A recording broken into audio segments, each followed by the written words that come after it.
Hello, buddy. Welcome back to the Tinmans Court channel. I'm your host, Jeffrey Tinman Taylor. Today, I thought I'd get it on here and tell you guys a dream that I had years ago, and basically about me going to a car dealership with my mom and getting me a vehicle for myself. So let me set you guys up on how the dream starts. So in my dream, me and mom take her car, which was a 2001 Pontiac Grand Prix GT, four-door sedan coupe, and it looked just like that.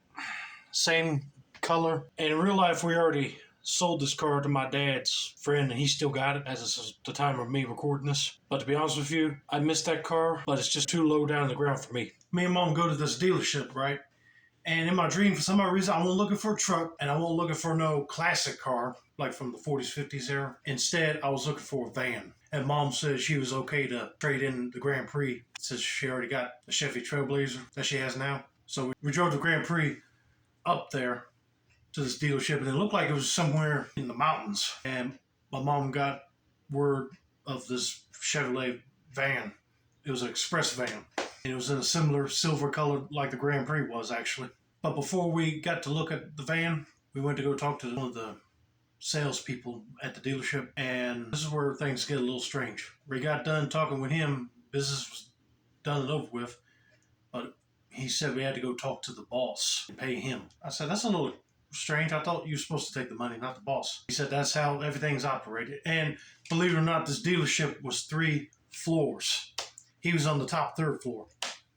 So he let us use a service elevator, and there's hardly no light coming from the outside into the elevator, so it almost seemed dark in there. And I pushed the 3rd floor button, and the salesperson closed the door, and we went right up to the top. We got into the boss's office. He had the lights off for some odd reason, then he turned them on when we came in, and he got the deal proposal of me purchasing this van plus the trade-in with the Grand Prix. Gave us a good cash value for that car, and he accepted the terms, signed away, and he gave us the keys to this van, and we gave him the keys for the Grand Prix. And he told us, it's downstairs waiting for you.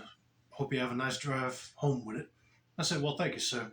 I sure we will. Got down, and this is what I purchased. An express van with tinted windows on the sides. I told Mama when I saw this, I was like, oh yeah, I'm definitely riding in style. And I told her, I said, I could see me picking up you and Daddy, but also the rest of our family in this vehicle, or going out and collecting my friends and go have a night in the town. Be like my cruising party bus. We got into the van, and they already cleaned it for us. I was like, wow, the seats recline back pretty good. It ain't broken. And it was a used van, but it was slightly used.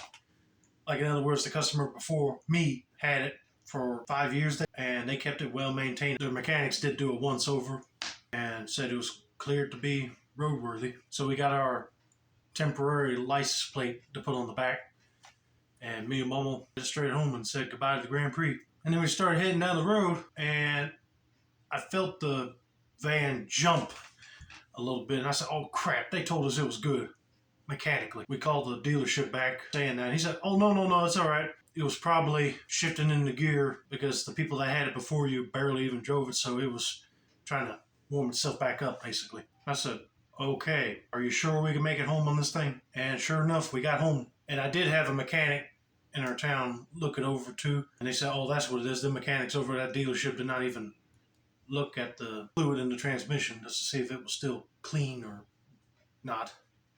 It was a little gunky, but they were able to flush it out and put new fluid in it. It worked. And then I woke up. I was like, that wasn't actually a bad dream at all. But I can tell you one thing, a van will be hard back in to a parking spot without hitting nobody else's car or getting it even up with the parking lines.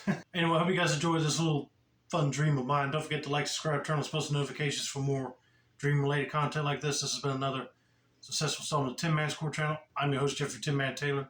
I said that's a wrap, and have a nice day, y'all.